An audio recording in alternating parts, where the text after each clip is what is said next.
Hello नमस्कार दोस्तों, मैं विपुल सर और आपके सामने एक नए वीडियो के साथ। और हम लोग आज लाए हैं आपके लिए रेलवे का जो तीसरा सेट है। आप तैयारी कर रहे हैं अगर रेलवे का तो इसको आप जरूर देखें। एक क्वेश्चन बहुत ज्यादा इसमें से लड़ेगा क्वेश्चन, ध्यान दीजिएगा।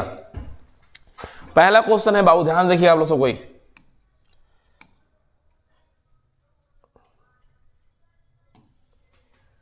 तीसरा सेट है, भारत को श्रीलंका से अलग करता है। भारत को श्रीलंका से अलग करता है पाक जल संधि, सुंडा जल संधि, डोवर जल संधि और हॉर्मुज जल संधि। तो इसका आंसर होगा पाक जल संधि। इसका आंसर होगा पाक जल संधि होगा आंसर इसका। फिर क्या हुआ, भारत सबसे लंबी स्थलीय सीमा बनाती है चीन के साथ, नेपाल के साथ, भूटान के साथ, बांग्लादेश के साथ। देखिए भारत सबसे लंबी स्थलीय सीमा बनाती है किसके साथ, तो बांग्लादेश के साथ। ठीक है, स्थलीय सीमा सबसे लंबी बनाती है बांग्लादेश के साथ। भारत सबसे छोटी स्थलीय सीमा बनाती है, भारत जो है सबसे छोटी स्थलीय सीमा बनाती है नेपाल के साथ, भूटान के साथ, चीन के साथ या अफगानिस्तान के साथ। इसका आंसर क्या हुआ, इसका आंसर बाबू होगा डी, अफगानिस्तान के साथ। आगे देखिए बुआ, तारे का रंग सूचक होता है। तारा का रंग जो होता है सूचक होता है काची का, उसके ताप का, उसके घनत्व का, उसके द्रव्यमान का, इनमें से कोई नहीं। फटाक से बताइए वो, फटाक से बनाइए। देखिए इसका आंसर क्या होगा, इसका आंसर होगा ए, उसके ताप का। तारे का रंग सूचक होता है उसके ताप का। अब देखिए हुआ, भारत एवं पाकिस्तान के बीच की सीमा रेखा है। भारत और पाकिस्तान के बीच की सीमा रेखा है, एक में ड्यूरंड रेखा, मैकमोहन रेखा, रेड क्लिफ रेखा या हिंडनबर्ग रेखा। क्या हुआ, इसका होगा आंसर बाबू, इसका होगा सी होगा बाबू, रेड क्लिफ रेखा। ठीक है, फिर देखिए 6 नंबर क्वेश्चन हुआ, तीन तरफ से बांग्लादेश से घिरा राज्य है। जो तीन तरफ से बांग्लादेश से घिरा राज्य है, एक में है मेघालय से, दूसरा है मणिपुर से, तीसरा है नागालैंड से और चौथा है त्रिपुरा से। तीन तरफ से बांग्लादेश से घिरा राज्य है बाबू, ध्यान दीजिएगा। मेघालय से, मणिपुर से, नागालैंड से या त्रिपुरा से, ध्यान दीजिए बुआ। इसका होगा बाबू डी, आंसर होगा बाबू त्रिपुरा। ठीक है बुआ। अब 7 नंबर, भारत का सबसे निकटतम समुद्री पड़ोसी देश है। भारत का सबसे निकटतम समुद्री पड़ोसी देश है, एक में बांग्लादेश, एक में बुआ बांग्लादेश है। ठीक है बुआ, एक में बांग्लादेश। बी में है बुआ पाकिस्तान, बी में क्या है बुआ पाकिस्तान। ठीक है, क्लियर, चलिए बहुत बढ़िया। सी में है इंडोनेशिया और डी में है श्रीलंका। आंसर क्या होगा बाबू, आंसर होगा इसका, बताइए जल्दी से। इसका आंसर बाबू डी होगा। क्या होगा, श्रीलंका होगा। आंसर क्या हुआ, श्रीलंका होगा। देखिए 7 तक हो गया हमारा। हम लोग चलेंगे 8 पर।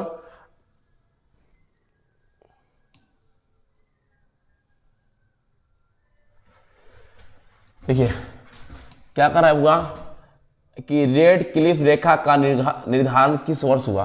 रेड क्लिफ रेखा का निर्धारण किस वर्ष हुआ।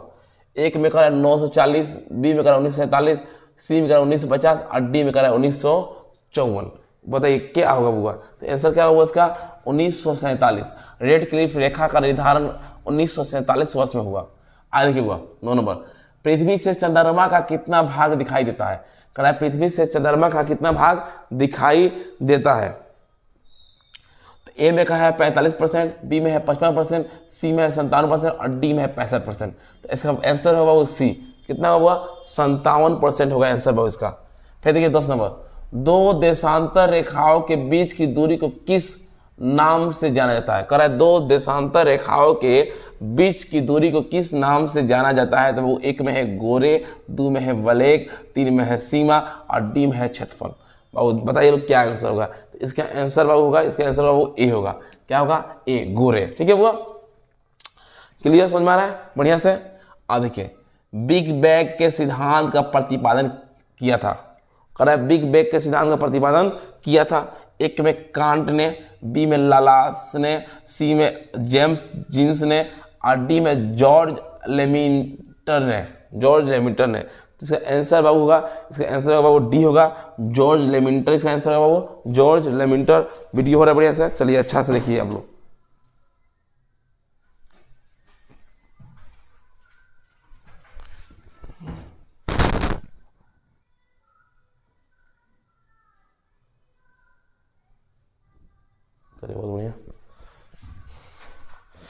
अब लोग ध्यान देख रहिए। कह रहा है भारत एवं चीन के बीच की सीमा रेखा है ड्यूरंड रेखा, मैकमोहन रेखा, रेड क्लिफ रेखा या 38वां समांतर रेखा। तो बी होगा बाबू मैकमोहन रेखा। क्या हुआ? मैकमोहन रेखा, मैकमोहन रेखा है बुआ। अब ये 13 नंबर बाबू, 13 नंबर। पृथ्वी की आयु ज्ञात करने के लिए किस विधि का प्रयोग किया जाता है? पृथ्वी की आयु ज्ञात करने के लिए किस विधि का प्रयोग किया जाता है? बढ़िया समझिए हुआ। तो क्या होता हुआ? कार्बन 14 का, यूरेनियम डेटिंग का, आसवन विधि का, इनमें से कोई नहीं। तो क्या हुआ? इसका आंसर होगा यूरेनियम डेटिंग का। क्या हुआ? यूरेनियम डेटिंग का। क्लियर, ध्यान दिया।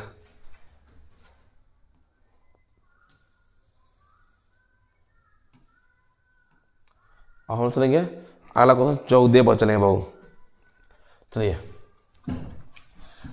आदम पुल किन दो देशों के मध्य में स्थित है? आदम पुल किन दो देशों के मध्य में स्थित है? एक में भारत एवं म्यांमार में, बी में भारत एवं श्रीलंका में, सी में भारत एवं नेपाल में, और डी में भारत एवं चीन में। तो इसका आंसर बाबू होगा, इसका आंसर होगा बी होगा, भारत एवं श्रीलंका में। क्या आंसर हुआ? बी होगा, भारत एवं श्रीलंका में। बहुत बढ़िया। चलिए आगे देखिए 15 नंबर देखिए हुआ। पृथ्वी पर दिन रात बराबर होता है। पृथ्वी पर दिन रात बराबर होता है। कह रहे ए में 23 सितंबर, और बी में हो रहा है 21 मार्च, और सी में कह रहा है ए और बी दोनों तिथि को, ए और बी दोनों तिथि को, और डी में 16 अगस्त को। तो इसका आंसर क्या होगा? इसका आंसर होगा सी, यानी 23 सितंबर को 21 मार्च को। दो दिन ऐसा है कि जिस दिन का दिन और रात बराबर होता है। क्लियर, बढ़िया से। चलिए चलिए, बहुत बढ़िया। अब हम लोग चलेंगे 16 नंबर क्वेश्चन पर। 3 बीघा कॉरिडोर किसको जोड़ता है? 3 बीघा कॉरिडोर किसको जोड़ता है? चलिए ध्यान दीजिएगा। कह रहा है इसका आंसर कह रहा है बुआ, ठीक है। हम लोग चलेंगे, ध्यान दीजिए। तो अब इसको ध्यान से हम लोग देखिए। कह रहा है भारत एवं श्रीलंका को, भारत एवं श्रीलंका को, भारत एवं बांग्लादेश को, भारत एवं चीन को, भारत एवं पाकिस्तान को। आंसर बाबू क्या होगा? आंसर फ्राइज कमेंट करिए, कमेंट करिए। चलिए आगे देखा जाए तो हम लोग क्या करेंगे इसका बुआ, इसका आंसर क्या करेंगे बुआ? तो इसका आंसर फटाक से देखिए कहाँ होता है, भारत एवं बांग्लादेश, भारत एवं बांग्लादेश। ठीक है, क्लियर। अब चलिए 17 नंबर। भारत एवं पाकिस्तान के बीच शिमला समझौता कब हुआ था? भारत एवं पाकिस्तान के बीच शिमला समझौता कब हुआ था? क्लियर, बताइए जल्दी से फटाक से। ईसा क्वेश्चन नहीं याद है, काजी बताइएगा आप लोग। 1965 में, 1972 में, 1980 में, 1985 में। क्या हुआ? 2.5 से हमारी 1972 में। क्या हुआ? 1972 में। चलिए बहुत बढ़िया। चलिए अब देखेंगे, पृथ्वी का सुरक्षा बल्ब किसे कहा जाता है? पृथ्वी का सुरक्षा बल्ब किसे कहा जाता है? भूकंप को, समुद्र तरंग को, सुनामी को, या ज्वालामुखी को? तो इसका आंसर बाबू हुआ डी। क्या हुआ? ज्वालामुखी को। क्या हुआ? ज्वालामुखी को। क्लियर। अब देखिए, प्रकाश वर्ष किसका मात्रक है? प्रकाश वर्ष किसका मात्रक है? समय का, ध्वनि का, दूरी का, दबाव का। तो इसका आंसर होगा दूरी का होगा। ऐसे क्या हुआ? दूरी का। 19 का होगा हमारा, 19 का होगा दूरी का। ठीक है, क्लियर। चलिए बहुत बढ़िया। अब देखिए, किसने कहा था सूर्य ब्रह्मांड का केंद्र है? किसने कहा था कि सूर्य का ब्रह्मांड का केंद्र है? तो कोपरनिकस ने, या गैलीलियो ने, या आर्यभट्ट ने, या ब्रह्मगुप्त ने? तो इसका क्या होगा? कोपरनिकस है। ए नंबर होगा आंसर बाबू, ए नंबर होगा। क्लियर। चलिए बहुत बढ़िया। अब देखिए, समझिए।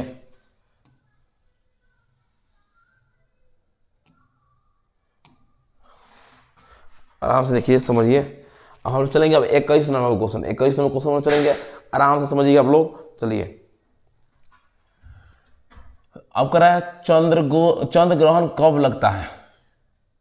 चंद्र कब लगता है? जब सूर्य एवं पृथ्वी के बीच चंद्रमा आती है तब, जब सूर्य और चंद्रमा के बीच पृथ्वी आती है तब, जब चंद्रमा एवं पृथ्वी के बीच सूर्य आता है तब, या इनमें से कोई नहीं। बच्चा लोग को ध्यान में हमेशा रहता है, आप लोग पढ़ रहे हैं तो सुनिए। क्या होगा? जब सूर्य और चंद्रमा के बीच में पृथ्वी जब आती है तो होता है चंद्र ग्रहण। क्या होता है? हुआ चंद्र ग्रहण। क्लियर। कह रहा है पृथ्वी तथा सूर्य के बीच अधिकतम दूरी 4 जुलाई को होती है। इसे किस नाम से जाना जाता है? कह रहा है पृथ्वी तथा सूर्य के बीच अधिकतम दूरी कितना हो रहा है? 4 जुलाई को होता है। इसको कौन नाम से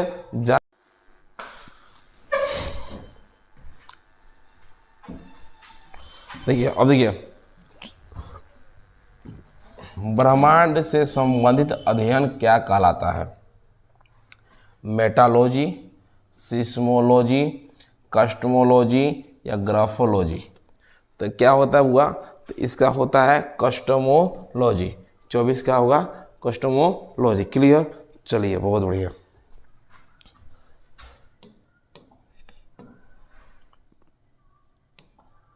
ब्रह्मांड से संबंधित अध्ययन हो गया, सॉरी। पृथ्वी की भू परपट्टी के निर्माण में कितने प्रतिशत ऑक्सीजन तत्व का योगदान है? पृथ्वी के भू परपट्टी के निर्माण में कितने प्रतिशत ऑक्सीजन तत्व का योगदान है? एक में है 25%, बी में है 35.42%, सी में है 40.32% और डी में 46.80%। इसका आंसर होगा वो डी होगा, 46.80%। चलिए बहुत बढ़िया से, चलिए।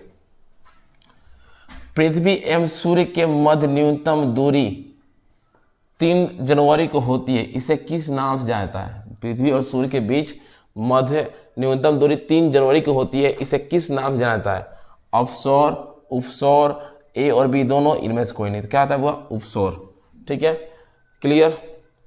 देखिए न्यूनतम दूरी हो गया। खगोलीय दूरी मापने का सबसे बड़ा मात्रक है। खगोलीय दूरी मापने का सबसे बड़ा मात्रक है। पारसेक, प्रकाश वर्ष, प्रकाश मंडल, इनमें से कोई नहीं। तो क्या होगा वो इसका आंसर होगा पारसेक। ये नंबर होगा। खगोलीय दूरी मापने का सबसे बड़ा मात्रक होता है बाबू पारसेक होता है। क्या हुआ? पारसेक होता है। देखिए अब 28 नंबर, सूर्य ग्रहण कब लगता है? सूर्य ग्रहण कब लगता है? सुनिए, जब सूर्य, चंद्रमा एवं पृथ्वी के बीच आती है तब। जब सूर्य और चंद्रमा के बीच पृथ्वी आती है तब। देखिए रुक गया, सॉरी, या जब सूर्य पृथ्वी के बीच चंद्रमा आती है तब, या इनमें से कोई नहीं। तो बाबू इसका आंसर होगा सी। जब सूर्य एवं पृथ्वी, सुनिए, सूर्य एवं पृथ्वी के बीच क्या आती है? चंद्रमा आती है तब। ठीक है, क्लियर आ रहा है? चलिए आगे 29 नंबर आप समझिए बढ़िया से क्वेश्चन हो रहा है। तारामंडल की कुल कितनी संख्या होती है? 75, 80, 89 या 95? तो इसका साफ सिंपल आंसर सी नंबर होगा, 89 होगा। क्या हुआ? सी होगा, 89 नंबर होगा। ठीक है, अब देखिए हम जानेंगे अब 30 नंबर। देखिए 30 क्या कर रहा है? पाकिस्तान एवं अफगानिस्तान के बीच कौन सा सीमा रेखा है? पाकिस्तान और अफगानिस्तान के बीच कौन सा सीमा रेखा दिखाई दे रहा है बढ़िया से? पाकिस्तान और अफगानिस्तान के बीच कौन सा सीमा रेखा है? एक में है मैकमोहन रेखा, 2 में है रेड क्लिफ रेखा, 3 में है मैगिनॉट रेखा और डी में ड्यूरेंड रेखा। तो क्या हुआ? डी होगा। हुआ क्लियर। दुग्ध मेखला क्या है? दुग्ध मेखला क्या है? इसको जानेंगे। एक में है एक ब्रह्मांड है, बी में एक खगोलीय पिंड है, सी में एक ग्रह है और डी में एक मंदाकिनी है। तो दुग्ध मेखला क्या है? एक मंदाकिनी है। क्या हुआ? दुग्ध मेखला क्या है? एक मंदाकिनी है। क्लियर, बहुत बढ़िया, बहुत बढ़िया, बहुत बढ़िया। चलिए क्लियर, आप चलिए बढ़िया ध्यान दीजिए। कह रहा है एक पारसेक बराबर होता है, एक पारसेक बराबर होता है 3.26 प्रकाश वर्ष, 2.42 प्रकाश वर्ष, 4.43 प्रकाश वर्ष और 5.45 प्रकाश वर्ष। तो ये होगा बाबू आंसर 3.26 प्रकाश वर्ष। क्लियर। चलिए अब हम लोग चलेंगे 33 नंबर की तरफ। आकाशगंगा की आकृति है, आकाशगंगा की आकृति है सर्पिलाकार, आयताकार, वर्गाकार या चतुर्भुजाकार। तो क्या होगा? आकाशगंगा की आकृति है होगा सर्पिलाकार। आकाशगंगा की आकृति है सर्पिलाकार। क्लियर। चलिए अब हम जानेंगे 34 नंबर बाबू। 34 नंबर देखिए, सबसे चमकीला तारामंडल कौन है? सबसे चमकीला तारामंडल कौन है? एक में कह रहा है हाइड्रा, 2 में कह रहा है देवयानी, 3 में कह रहा है दुग्ध मेखला और डी में कह रहा है सेंटोरस। तो क्या होगा? इसका आंसर होगा बाबू, इसका आंसर होगा डी होगा, सेंटोरस। हो गया क्लियर। चलिए हटाइए, चला जाए उस पर।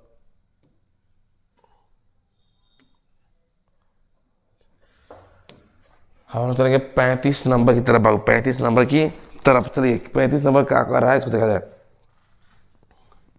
कह रहा है पृथ्वी का ध्रुवीय व्यास लगभग कितना है। पृथ्वी का ध्रुवीय व्यास कितना है?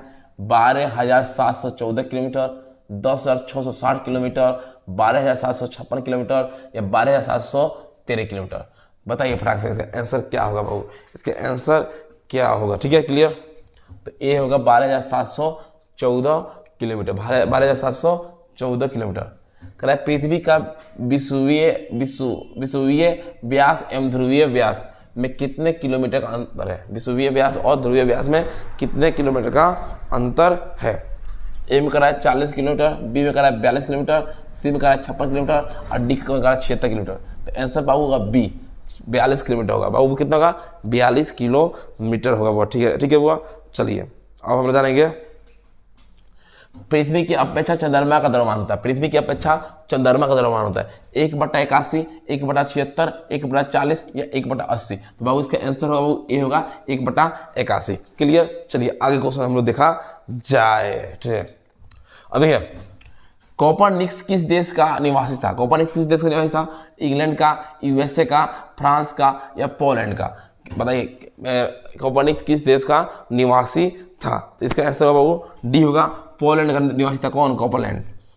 कह रहा है पड़ोसी देश की सीमा में, देखिए बुआ क्वेश्चन नंबर 39 देखेंगे हम लोग। पड़ोसी देश की सीमा से लगने वाला राज्य कौन है? कितना है? बोले पड़ोसी देश की सीमा से लगने वाला राज्य कितना है? 10, 14, 17 या 22। ठीक है, तो बताइए प्राइस आंसर क्या हुआ? इसका आंसर बताइए जल्दी। तो इसका आंसर होगा सी होगा, 17 होगा। कितना हुआ? 17। क्लियर। चलिए अब हम जानेंगे मैकमोहन रेखा का निर्धारण किस वर्ष हुई? मैकमोहन रेखा का निर्धारण कब हुई?